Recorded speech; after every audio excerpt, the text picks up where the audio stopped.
Salve, buongiorno a tutti. Aspettiamo solo un minuto che si colleghino tutte le persone.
In attesa ci voleva un pochino di musica, Marco.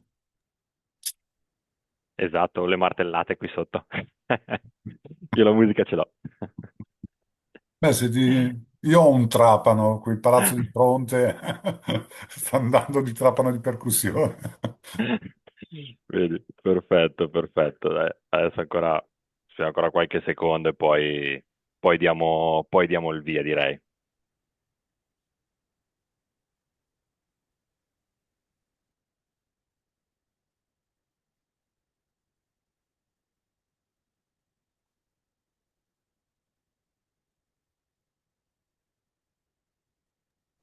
Ok, perfetto, direi di iniziare. Buongiorno a tutti, sono Malcolm Brunelli, Product Manager della Security all'interno di ICOS e all'interno della nostra business unit di Cyber Security rappresenta una delle tecnologie forse più avanti, più all'avanguardia di quelle che abbiamo avuto il piacere di scoprire in questi anni, che si chiama It's Mine. Ed oggi qui con noi ci sono Kfir Kimi, founder e amministratore delegato di It's Mine, e Angelo Sbardellini, country manager per l'Italia. Lato ICOS, oltre a me, c'è il mio collega Massimo Tosoni, pre-sales engineer della soluzione. Buongiorno a tutti. Nel webinar di oggi parleremo chiaramente di doppia e tripla estorsione, tema sempre attuale e di quotidiano rischio. A breve lascerò la parola ai colleghi, partiremo con una presentazione di Kfir in inglese, con poi una demo, per passare poi a un recap da parte di Massimo e la possibilità chiaramente da parte vostra di sottoporre delle domande.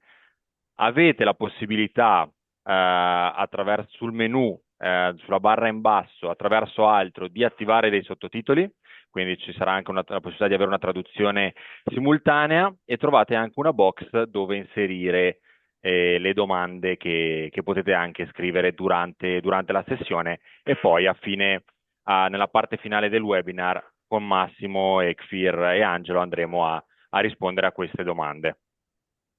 Kfir, I would give the stage to you. Looking forward to hear what you are gonna present. Thank you so much. Again, thank you very much, for ICO support. Not only during this session, we've been working together for quite some time, and it's a real pleasure to work with you, and to grow the company together with you. So thank you very much for organizing this, and it's a big honor for me to join. All right, so maybe I will start by sharing my screen. I will try to make it very to the point today, trying to give the best perspective to the system and to what we are doing. If you had the chance, if you need the translation, please. I can use this one, but I Mhm. ah, if you want to explain, please do. I explained it how to Okay, activate it, okay, so I think perfect. everyone activated that. Yeah, now I'm trying to remove it. So, but 1 second, let me just do that. Never mind. Okay, I will try to keep it here. Okay, so basically, what we are doing in It's Mine today is a global company. We have a team in South America, in Americas, in Europe. Mainly, we focus in Italy. Um, we have in the Middle East, in Africa. Uh, we have even bigger company in Vietnam. We are truly global, and again, in Europe, we started in Italy, and we are very happy uh, with customers that we have in Italy. And I will explain in a second also why. The solution is called Managed Data Protection, and the idea here is to help companies to protect the data. Okay, before we start to talk about It's Mine solution, I want to show you a different website. Okay, let me start by that.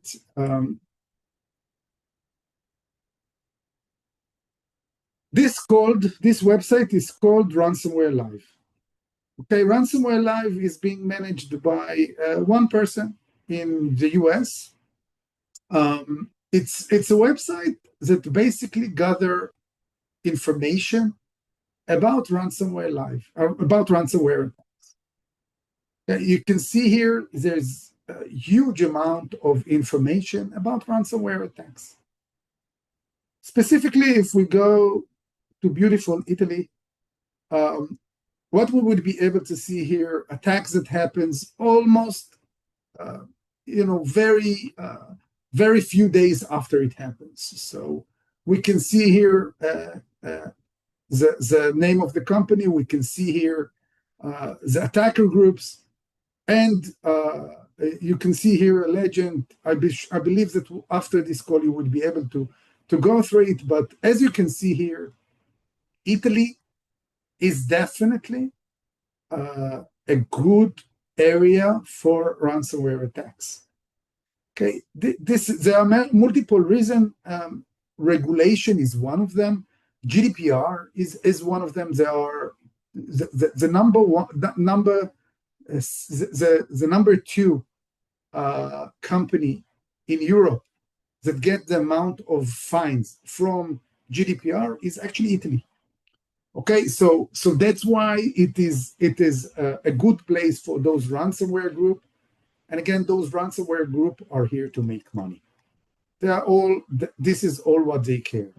There is no agenda behind them. It's not countries.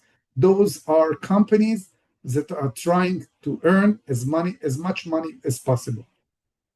Okay, so for example, if we take the latest one, the one that happened to Grupo ICM, I'm not familiar with the company, so I'm not so familiar with the attack as well. But I want to show you what I do understand and how you can use it and understand better why It's Mine is so important in April 2026 and where we have been focusing our solution. Okay, so in this case, you can see that the attack was discovered 2 days ago. And you would be able to see here some information. Again, because this is a valid website, it's not attacker website. This information, they are blurring it. Okay, but you can understand what is behind it. You can understand what kind of data was taken from this company. And what is important to see here is also the information about the group. And Quilin is a very active group, okay, working globally. And interesting part enough is you can see a lot of information, including their ransomware notes. Okay, if we go to the ransomware note, you can see that it's all about stealing the company data. It's not about encryption. Yeah, there is in the template also about the encryption, but it starts with stealing the company data. And that is true for all these ransomware groups. 96% of the ransomware attacks in 2025 were double extortion ransomware attack. Okay, again, these groups are here to make money. They are not here to penetrate a company for taking the data and share it with China. This is not what they're trying to do. They're trying to get money. The idea here is when they want to take money out of companies today, it's almost impossible to get the money if they try to encrypt. They will try to encrypt, most likely. Okay, but this is not target number one. When the attackers succeeded to penetrate into the company, they will start by stealing the company data, and the last stage will be to encrypt it. Against the encryption, EDR system, backup and restore system will make the life of this ransomware group very hard to take money out of companies. Okay, because if you have a good EDR and good backup and restore, and the attacker encrypt 3.4 terabyte of your information, it will take you a day, couple of hours, and you're back in business. You will not pay the ransom. When the attackers took the company data, that is a different story. When you know as a CISO, as a manager, as a CEO, that your customer's information is out there, now it's a completely different game. Now you need to meet with regulatory requirement. You have 72 hours to provide information about what was taken to the regulation. As a manager, you need now to decide, okay, what kind of data was leaked? I need to know. I need to tell my managers. They're expecting me to know about it 2 minutes after.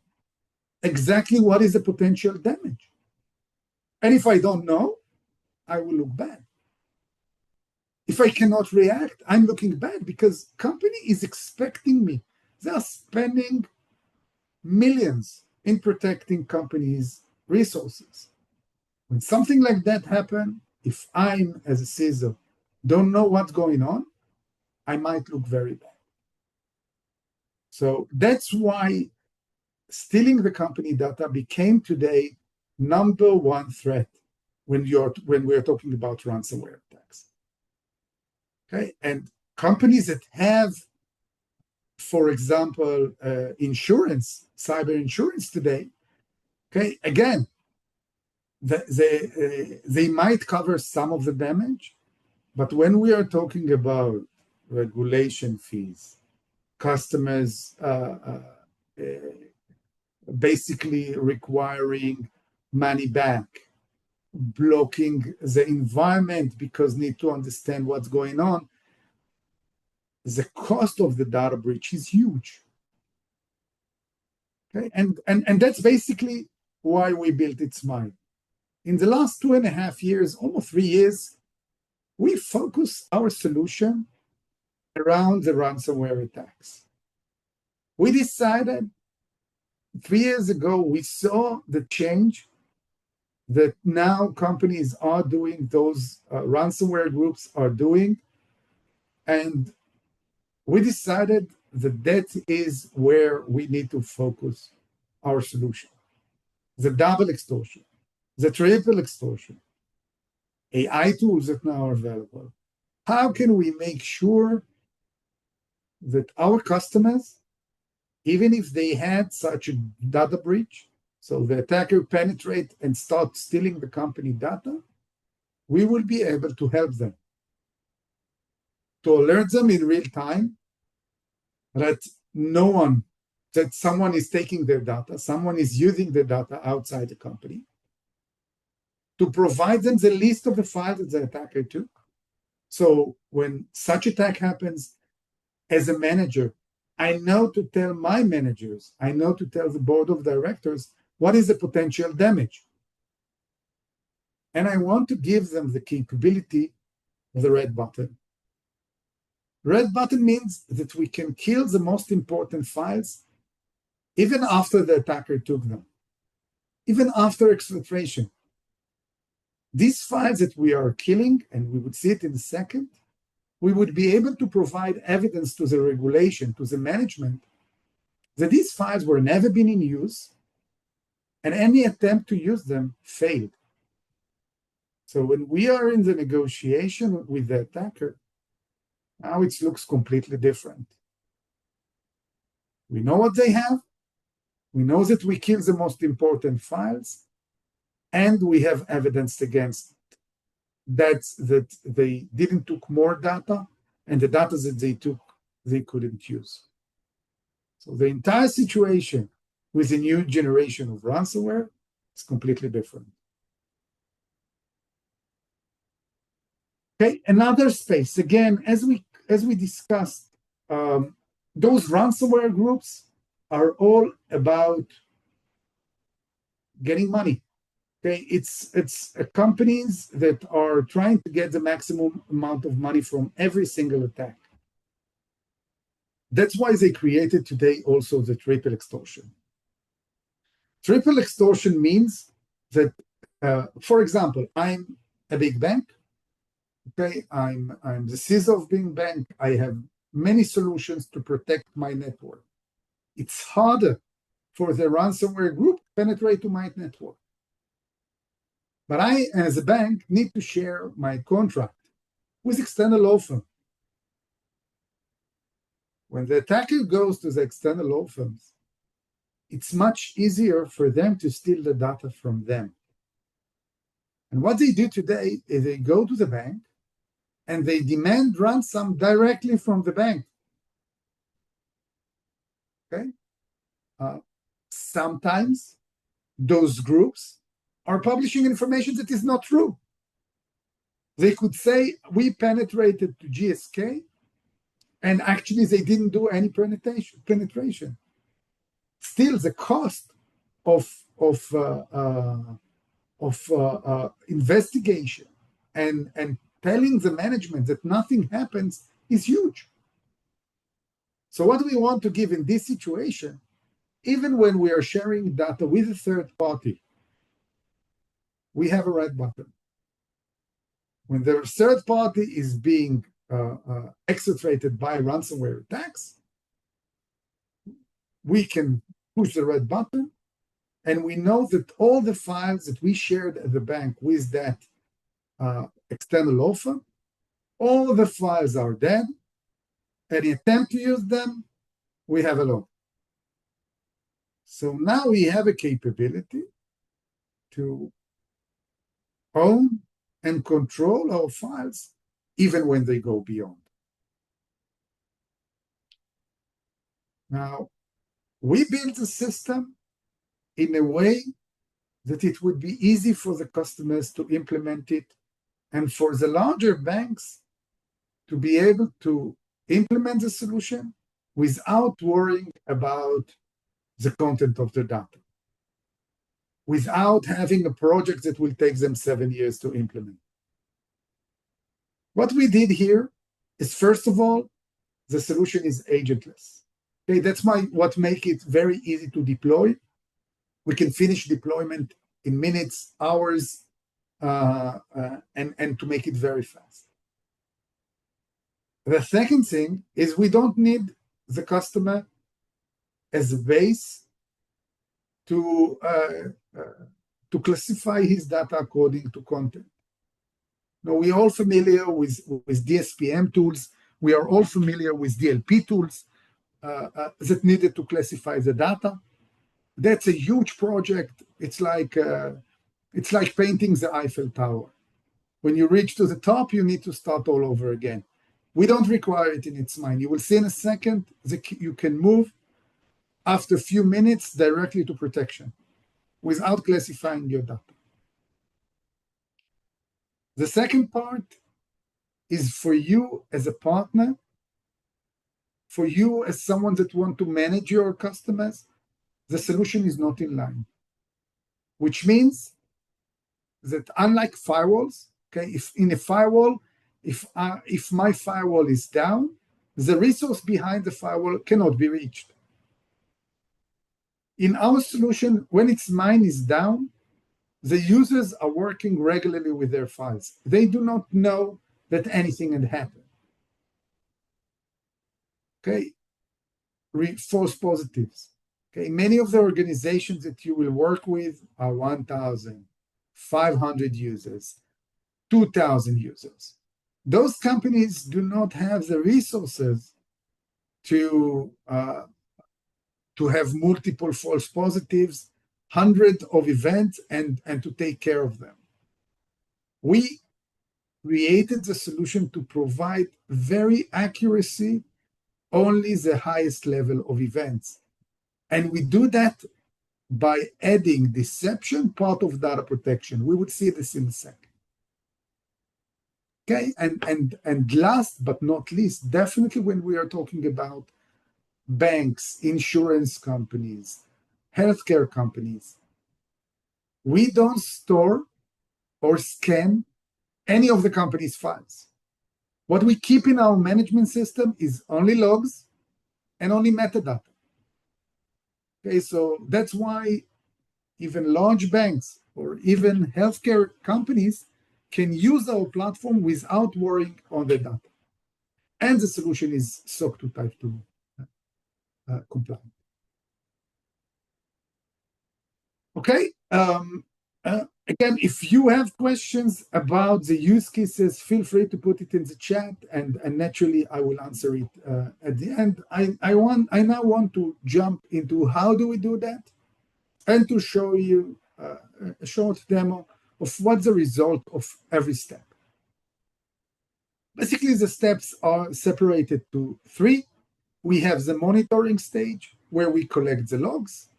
We have the protection that is based on virtual vault, real virtual vault, and that means that we will protect the data from the virtual vault everywhere it goes. And the third stage will be to educate employees to use the virtual vault, and what is a virtual vault, and why it's so important to keep my files in the virtual vault, and what to expect when I'm downloading from my Teams folder or my SharePoint or my Dropbox, and I'm downloading from a virtual vault, what to expect. Okay, so let's start with the monitoring stage.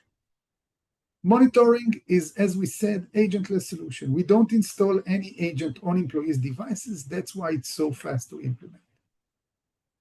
Microsoft 365, Google Workspace, Dropbox, we are doing with cloud file storages using APIs. So you don't need to install anything. You just connect to the Graph API in Microsoft, and we can see Teams, SharePoint, and OneDrive. If we have also a hybrid customer that's still working with local file storages, which most of our customers are, we can add also the local file storages, Windows system, Citera, NetApp systems. We can connect via API. Or if it's a Windows file storage, we can connect using a small agent that will send the traffic to a local connector that will be installed as a VM. And that VM will send the logs into the management system that sits in the cloud in Europe, in Azure. Okay, so basically, what you will have after the implementation, after you connect with Graph API, you would be able to see everything that users are doing on files. Just like Varonis system, okay, or similar, or Tripwire. Okay, you would be able to see every action that employee is doing, cross-platform, this is normalized. The Teams, the SharePoint, the NetApp will look exactly the same. This is one database, very fast database, very modern, that allows us to create report or to investigate in real time. Okay, we can see here, including everything that users are doing on their laptop that is synced with OneDrive. Okay, my documents, my downloads, my desktop, it's all being done here without installing additional agents. Okay, and we can create investigation. We can go here and see if a user did something, we can see exactly what is the data that he took before he left the company or deleted. We can create alerts. We can send them to the SIM, to an email, both.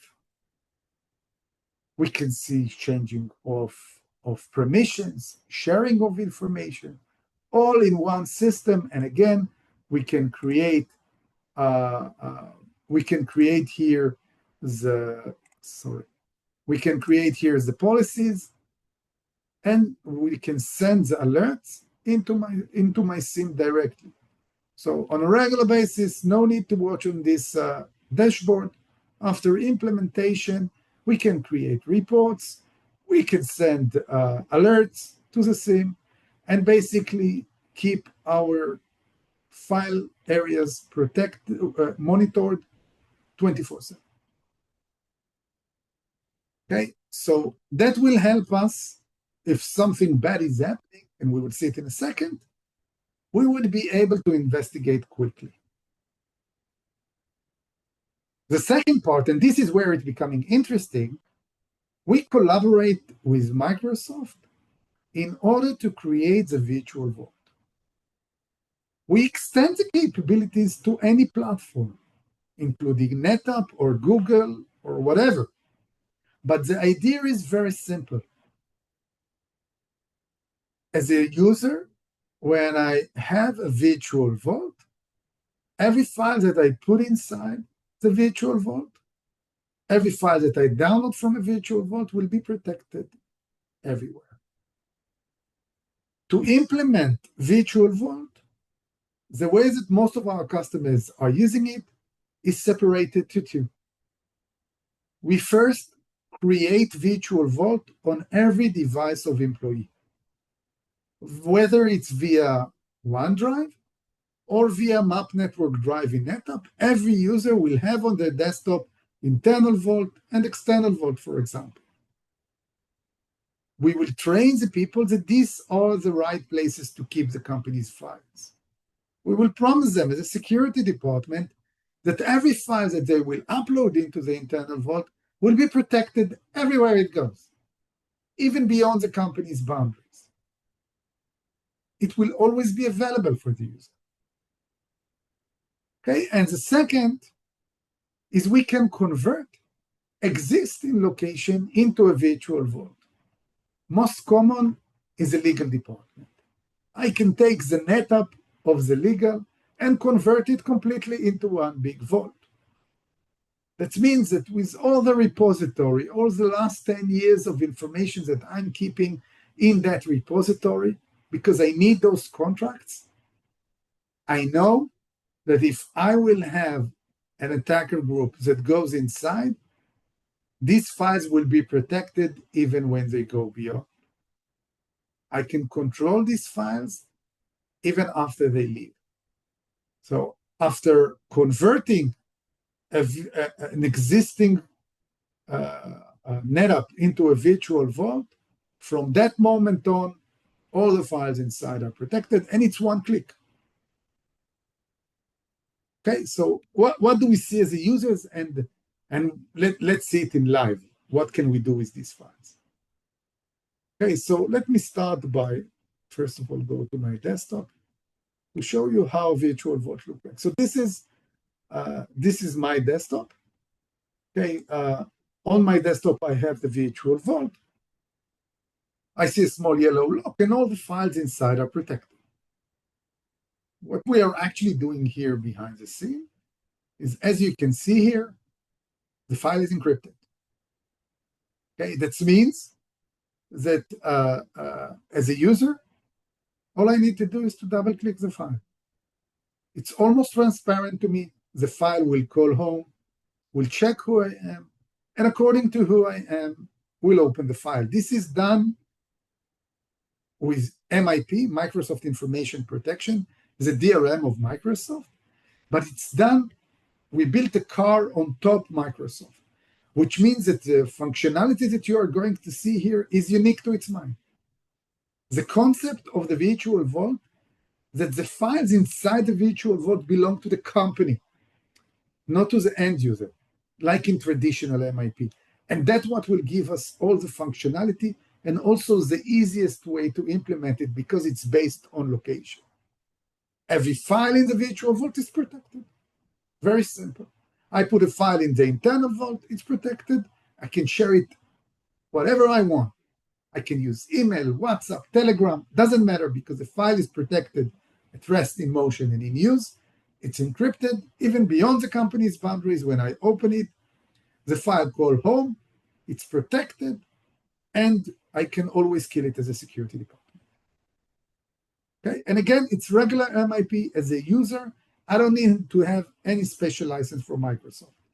I actually don't need to have any license of Microsoft, okay, in order to work with it.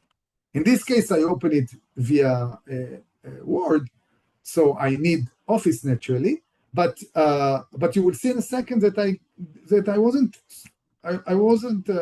didn't have to use Word. I could use also the web, and when I'm doing it on web, I don't need to have any license from Microsoft. Okay, but the file is protected in the same way. Okay, I have here, in this case, because it's board of director, I have here a dynamic watermark. I can block this file from copy, from printing. So it depends on what I want to use as a policy. All the files will have the same policy. In this case, I also activated dynamic watermark.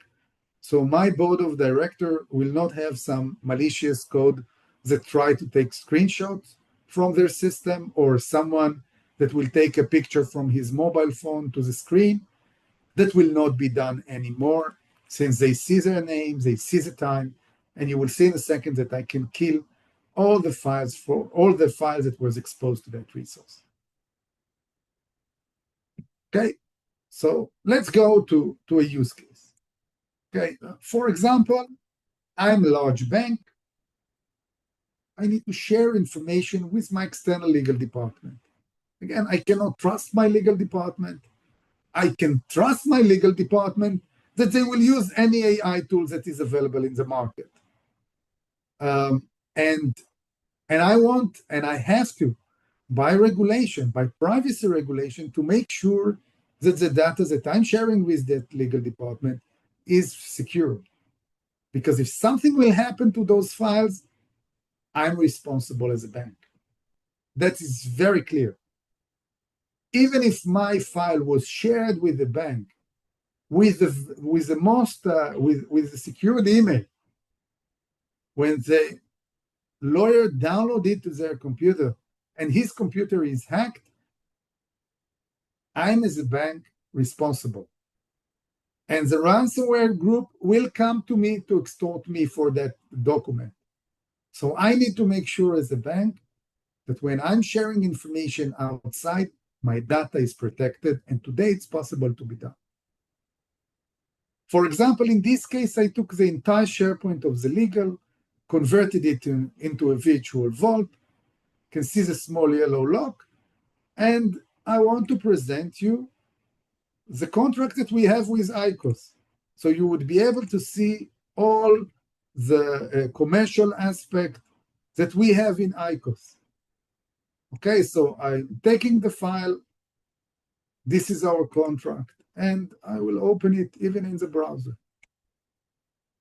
Okay, I'm an external lawyer. Unfortunately, because I'm an external lawyer, I don't have copy permission. So you cannot see the content of the document. I can edit it. I can view it. But you cannot see my screen because I don't have copy permissions. I cannot share my screen in Zoom. Okay, so our files are protected even when they go beyond. Okay, and if an incident happens, I would be able to see all the information here. So every file that leaves a virtual vault is encrypted. In order to open it, I have to communicate with Microsoft automatically. Like when you're accessing to Teams. That authentication, even with your Gmail account, the solution will call home. You will know who is the user that was trying to open the file, and we will see if they were succeeded, if they failed, the reasons that they failed. We can see here the original file from the virtual vault. What was that file? And we would be able also to get information of location based on IP, including a little bit information about the application. So again, if someone shared the file with the wrong party, with one click, I can kill that copy. The original file in the virtual vault is still available, but the copy that was shared is now dead. The last piece of the puzzle here is how can we detect with low false positive that some ransomware attack group is now stealing my data. To do that, we have the capability of the virtual minefield. Virtual minefield are based on soft mines. Fake files that mimic the company's file, look like the company's files, that we know that no one should use outside the company. If these files are downloaded, if these files are, someone tried to encrypt them, the last stage of the ransomware attack, or someone tried to open them outside the company, these files will create an alert.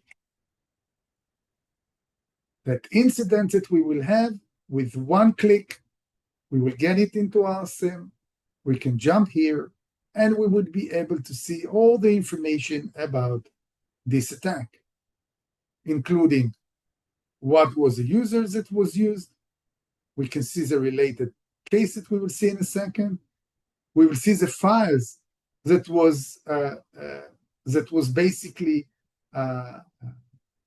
presented to that user during that time, and we will have the red button to kill them even when they go beyond. So again, when we go to cases, we can also see here the information. We can see who is the user, when, what IPs he was connected, what exactly happened in that attack, and files outside the vault. We can see what they are. Files that came from a virtual vault, we can kill them with one click of the red button. So again, when such attack happens, when Qualin succeeded to penetrate to my network, steal my company data, I will get an alert before they demand for ransom. I will know exactly what was exposed to them, and I will have the red button to kill all these files and tell my manager that this data was never being used outside, and every attempt to use it failed. Because again, every file that left the virtual vault that we revoke, we will have a log as well for any attempt to use it. If we don't have the log, the file was never tried to get access, because you cannot open the file if you didn't get the keys from Microsoft. And when we kill the file with the red button, we deleted the keys. So there is no keys to that copy anymore. The original file in the vault is still available. But again, the file that the attacker took is now dead. Okay? This is very good also when I have suspicious of attack. For example, one of our customers had a ransomware group publishing that they penetrated to the company. They didn't. The customer came here, look at the last 2 weeks of cases to verify that he didn't miss anything, kill all the files that belongs to the finance, the HR, the legal. So the files in the virtual vault are still available, but all the copies that they took for the last 2 weeks are dead. Okay, and he were able to provide those reports to the management to tell them nothing happened. There is no case that was open. We killed all the files to be careful. So we know that nothing had been used, and we monitored it with our virtual vault accesses to see that those copies that we killed, no one tried to open them. That's it. That's what we have for you today. The solution can be white label. If you want to work as an MSP, please talk with Angelo. We can set it up as well. So you would be able to have for every customers of your, you can manage it and you can white label it under your brand. We have the capability here basically to do POVs. Okay, POV means that we share an environment with the customer, including SharePoint. So the customer doesn't need to install anything, doesn't need to connect his resource to it, and he can simulate attacks on our environment. That's it. Any questions?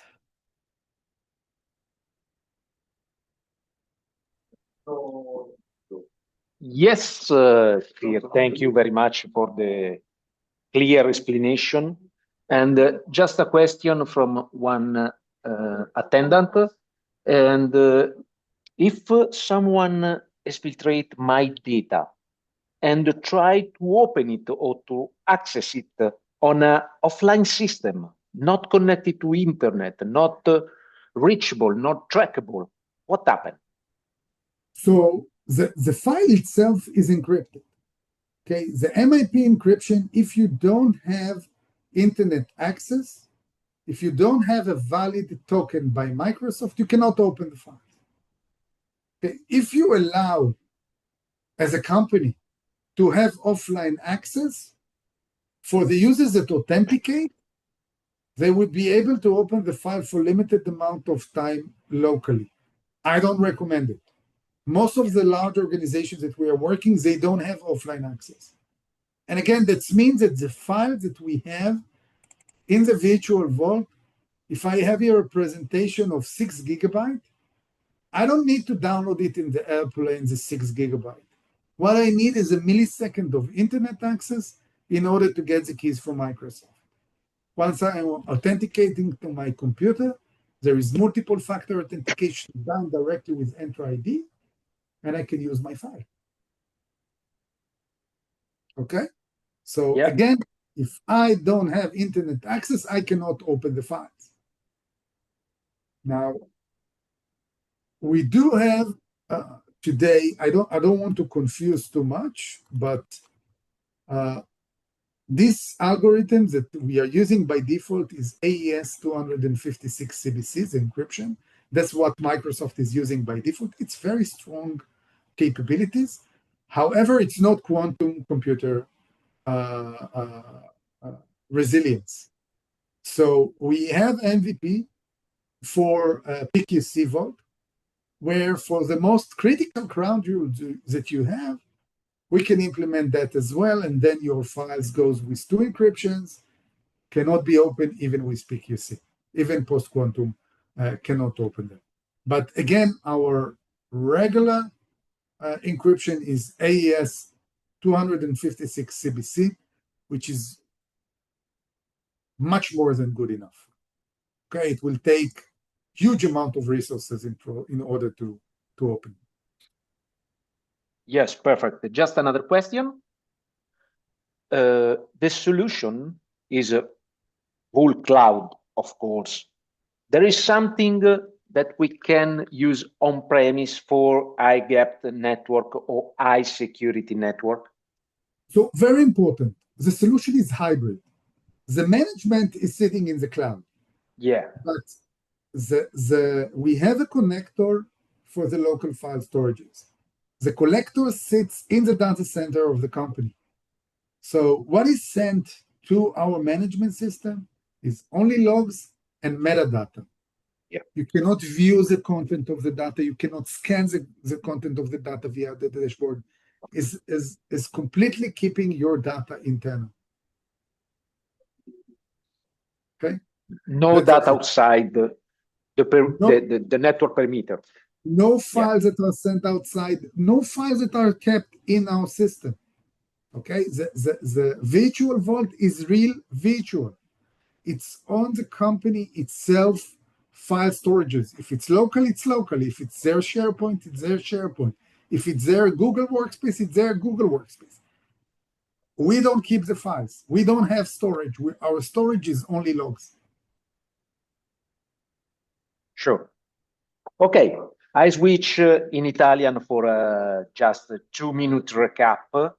And I thank you very much, Fear. Thank you, sir, Massimo. And ok, per tutti i partecipanti abbiamo visto come la tecnologia, la soluzione di It's Mine ci può aiutare veramente sotto diversi aspetti, da come è cambiato il ransomware, come siamo passati dalla semplice encryption e quindi il riscatto riguardava la chiave di decryption dei file, a una doppia estorsione, a una tripla estorsione, dove intervengono fattori anche di fornitori esterni all'azienda, dove intervengono clienti, la supply chain, come viene definita.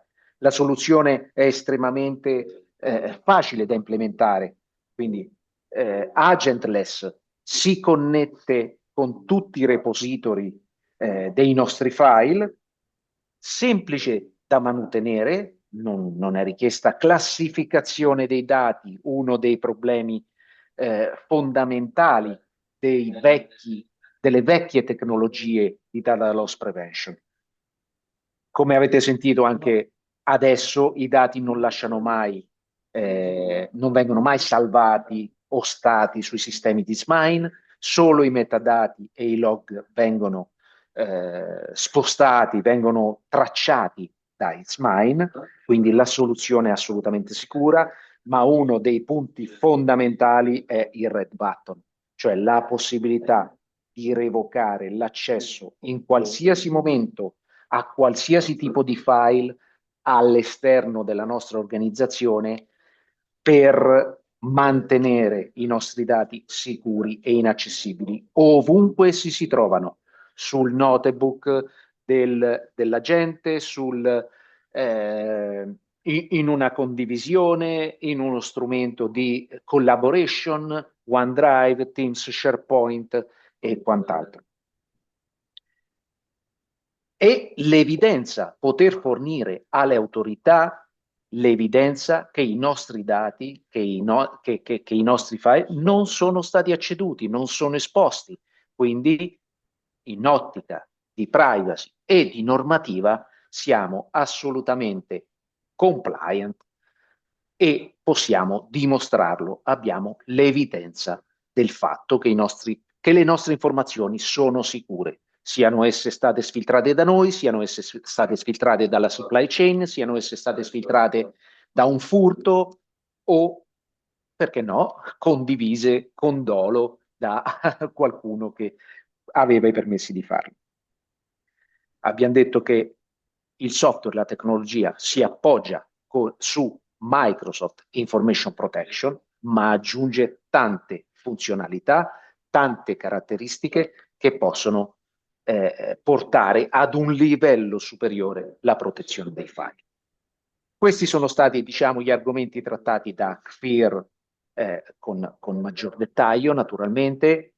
Le domande le abbiamo già, sto guardando se ci sono ulteriori domande. Angelo, se vuoi dire 2 parole in chiusura del webinar, non vedo ulteriori domande. Okay. Beh, innanzitutto grazie per i partecipanti. Da un punto di vista commerciale, quello che possiamo fare noi come It's Mind e Dicos è quello di supportarvi in un'ottica se avete clienti interessati alla tecnologia per quanto concerne un POV o un POC, siamo a vostra disposizione. E, non per ultimo, l'aspetto del licensing. Noi licenziamo i nostri prodotti, la nostra soluzione è licenziata su utenti, utenti interni. Utenti interni significa che se avete un cliente da 200 utenti e che collabora con 10.000 aziende, pagherà comunque 200 licenze, non le 10.000 con cui collabora e che condivide documenti importanti dove avete il pieno controllo. Le nostre licenze, non per ultimo, si distinguono in due, una di detection e una di protection, in funzione del reale uso, perché siamo anche propensi ad una certa scalabilità. Tradotto, se un cliente sono 500 utenti, è possibile che non tutti i 500 utenti utilizzino i nostri virtual vault, utilizzino tecnologie di crittografia perché non necessitano di condividere all'esterno documenti o che comunque persone di basso livello nell'organigramma probabilmente non hanno documenti sensibili. Per cui si può anche definire un sottoinsieme di utenze rispetto al reale uso nel complessivo. Nulla, non aggiungo altro perché non voglio farvi perdere ulteriore tempo, perché per tutti il tempo è denaro, come si suol dire. Spero che vi sia servita. Qualsiasi domanda, avete ancora un minuto, siamo a disposizione. Certo, certo, siamo qui. Siamo qui, ringraziamo della partecipazione, ringraziamo dell'attenzione e della chiarezza, Kfir. Thank you very much, Kfir, for your perfect explanation and Thank the you. demo also. Thank you so much for having us and for the long-term relationship that we have between the companies. I truly Ah, appreciate it, and looking pro- forward, to great 2023. Six. yeah, yeah, yeah, yeah. From my part, it's a really long relation.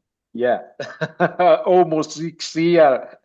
Right, right. And So, there's many changes that was done over the years, right? yeah, really, really, really, really interesting, really insightful, and really good solution. Ok, Bene, direi che possiamo chiudere il webinar. Considerateci a disposizione per qualsiasi domanda vi venisse in mente o qualsiasi necessità vi venisse in mente, anche via mail, tramite i contatti istituzionali e gli indirizzi che abbiamo visto anche presentati nelle slide. Noi di ICOS ci siamo. Buona giornata a tutti e buon lavoro. Grazie ancora Angelo, grazie Xpir. grazie Thank a you so voi. much. Buona Grazie giornata a mille. tutti. See you Bye bye. soon. Bye. Bye bye. Ciao, grazie.